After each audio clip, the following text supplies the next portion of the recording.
Good morning, students. I RJ sir, and you are watching my YouTube channel JD English Edition.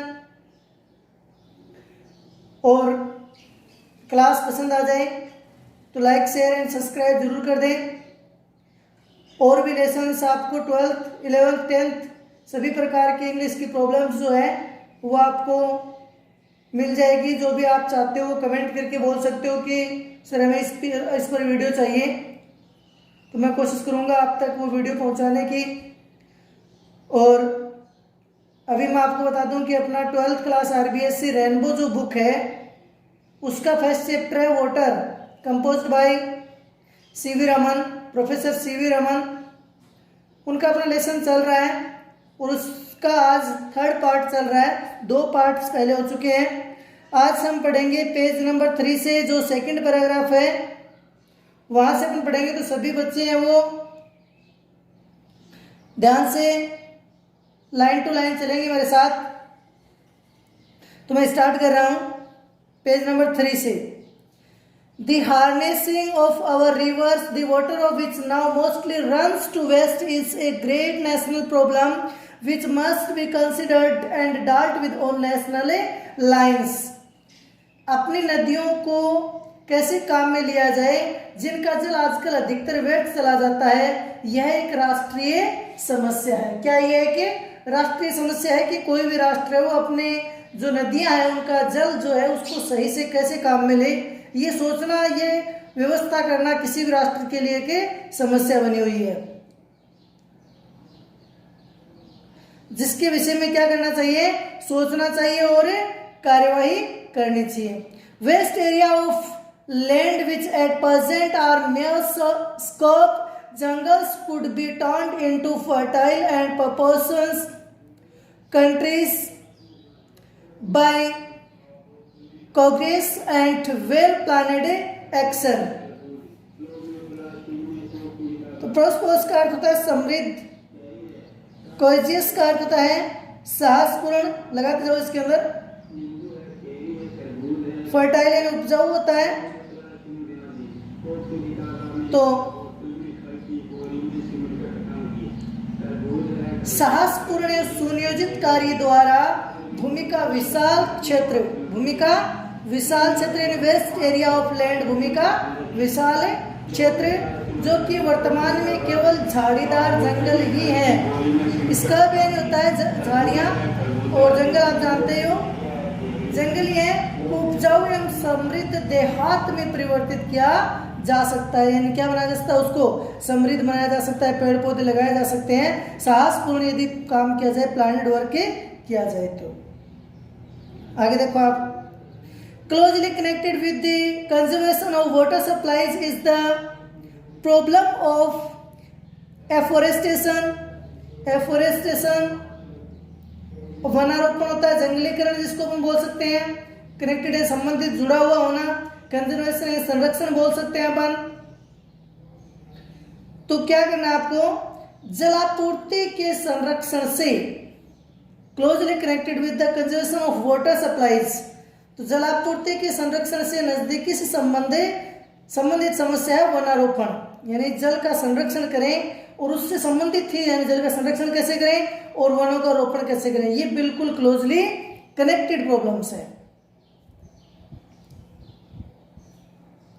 The systematic planting of suitable trees in every possible or even in impossible areas and the development of what one can call civilized forests as distinguished from wild and untamed jungle is one of the most urgent need of India, not only India but of whole of world। तो कहने का मतलब क्या हुआ, दोबारा देखो आप, the systematic planting of suitable trees in every possible और इवन इन इम्पॉसिबल एरियाज। प्रत्येक संभव या असंभव क्षेत्रों में भी उपयुक्त वर्षों का, सुटेबल ट्रीज का होता है उपयुक्त वृक्षों का व्यवस्थित रोपण हो। कैसा हो, व्यवस्थित रोपण हो, सिस्टमैटिक प्लांटिंग हो। तथा जैसा कि कहा जाता है कि व्यवस्थित वनों का विकास हो, क्योंकि इन्हें जंगली एवं व अव्यवस्थित जंगलों से अलग माना जाता है, जो भारत की अत्यावश्यक जरूरत है। समझ में आ गया आपको? सबसे ज्यादा सिविलाइज्ड जो फॉरेस्ट लगाने की आवश्यकता बोला गया है कि भारत को है, और ये माने कि पूरी दुनिया को है, ये भी सही रहेगा। न केवल भारत को, आज पूरी दुनिया को फॉरेस्टेशन की जरूरत है। Such plantations would directly and indirectly prove a source of untold wealth to the country। इस प्रकार के जो प्लांटेशन है, वृक्षारोपण है, ये डायरेक्ट और इनडायरेक्ट यानी प्रत्यक्ष या अप्रत्यक्ष रूप से किसी भी राष्ट्र के लिए क्या साबित होती है? अन्न का ही संपदा साबित होती है। तो ऐसा पौधारोपण प्रत्यक्ष या अप्रत्यक्ष रूप से राष्ट्र के लिए असीम संपदा का एक स्रोत प्रमाणित होता है, साबित होता है। They would check soil erosion and conserve the rainfall of a country for flowing away to waste, and would provide the necessary supplies of cheap fuel, and thus under unnecessary the wasteful conservation of farmyard manure into a form of fuel। manure खाद होती है। तो साथ साथ में चलते जाएं, आप वर्ड मीनिंग में बताते चला जाऊंगा आपको। वे भूमि कटाव को नियंत्रित कर देंगे, सोइल इरोजन तो भूमि कटाव होता है, और राष्ट्र के वर्षा जल को व्यर्थ में बह जाने की बजाय संरक्षण करेंगे तथा सस्ते ईंधन की आवश्यक आपूर्ति उपलब्ध कराएंगे। चीप फ्यूल का तो सस्ता ईंधन। और इस प्रकार खेतों के खाद के ईंधन के किसी भी रूप में अपव्यय रूपांतरण को अनावश्यक बना देगा तथा रोक देगा। मैन्योर खाद होता है।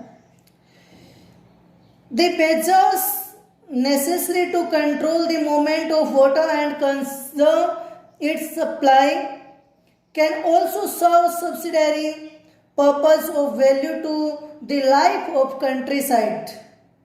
जल की गति को नियंत्रित करने के लिए तथा इसकी आपूर्ति को संरक्षित करने के लिए आवश्यक उपाय ग्रामीण जीवन को कीमती बनाने का गौण उद्देश्य भी पूरा करते हैं। सब्सिडारी लिखो आप, सब्सिडारी पर्पस का लिखो आप गौण उद्देश्य।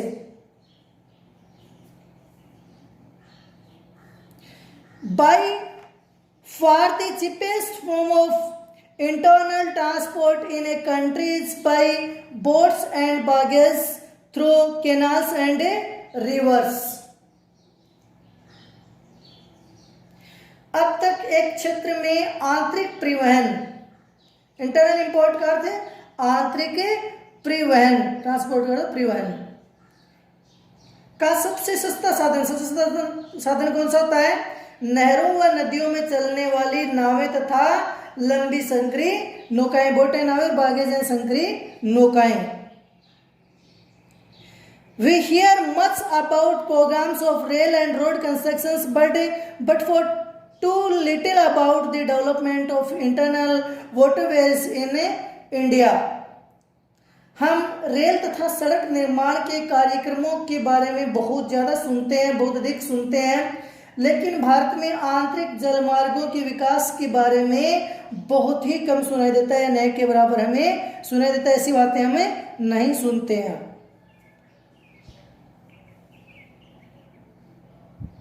Then again, the harnessing of water supplies also makes possible the development of hydroelectric power। लेकिन भारत में आंतरिक जलमार्ग के विकास में बहुत ही अति कम सुनते हैं हम। अतः पुनः जलापूर्ति का उपयोग जल विद्युत के विकास को अक्सर संभव बनाता है, इसको बढ़ाता है। इसको क्या करता है? बढ़ाता है। समझ में आया होगा आपको? तो आगे देखो आप,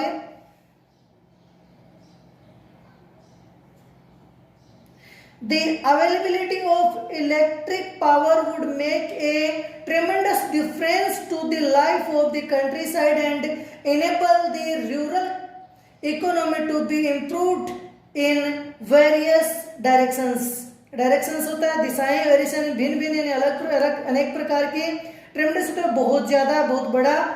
तो देखो इसका विद्युत ऊर्जा की उपलब्धता ग्रामीण क्षेत्र, कंट्री साइड का मतलब क्या हो गया, ग्रामीण क्षेत्र।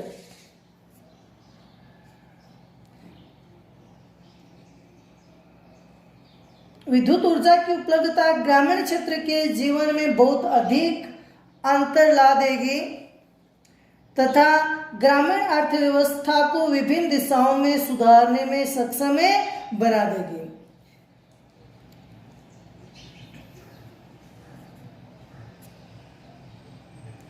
In particular, it would enable underground water to be trapped to a greater extent than at present and thus help to overcome the difficulties arising from irregularity in our adequacy of other source of supply।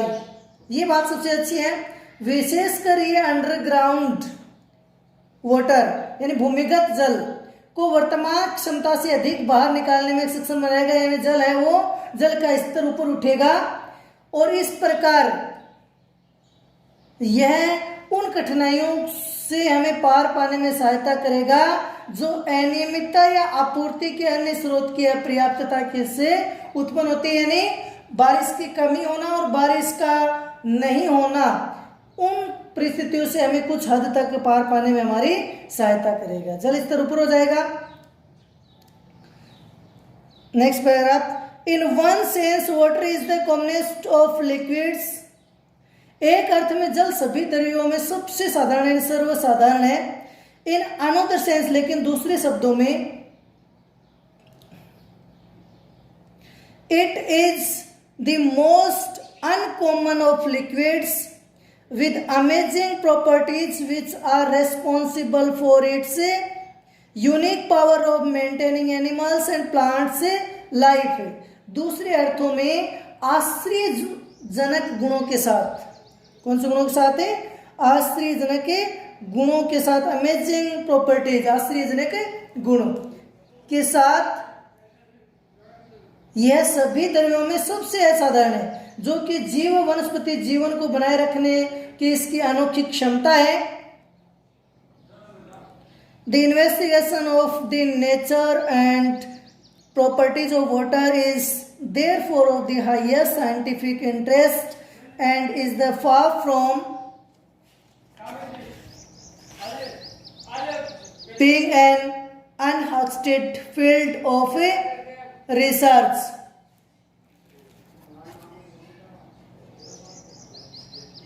प्रकृति की जांच, investigation होता है जांच करना, प्रकृति की जांच एंड जल के गुण विशेषताएं उच्चतम वैज्ञानिक की रुचि है, यानी वैज्ञानिक विषय है और अनुसंधान के क्षेत्र में इसकी काफी अनुसंधान क्षेत्र की समाप्ति इससे काफी दूर है, यानी अनुसंधान इसके अंदर बहुत कम होते हैं। जल के बारे में हम बात करें, अब चलो मैं आपको बता देता हूँ मोस्ट जो क्वेश्चन है वो हम बोलकर आपको बता रहा हूँ, लिख सकते हो आप।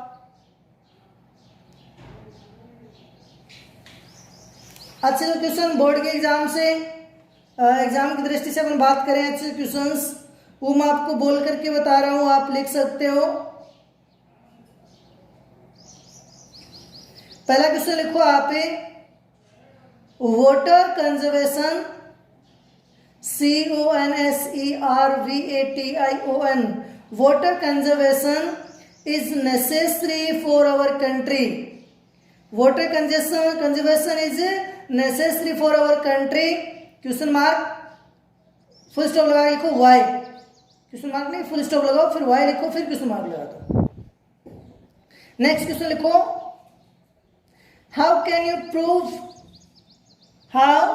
Can you prove that water is the basis of a life, that water is the basis of a life for a human, animal and plants, for human, animal and plants.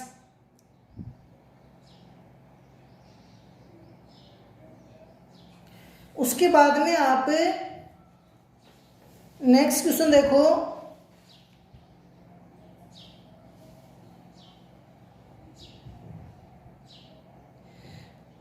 what remarkable facts about water have been mentioned in the lesson? What remarkable facts, what remarkable, remarkable, remarkable facts about water have been mentioned in the lesson water? Question mark.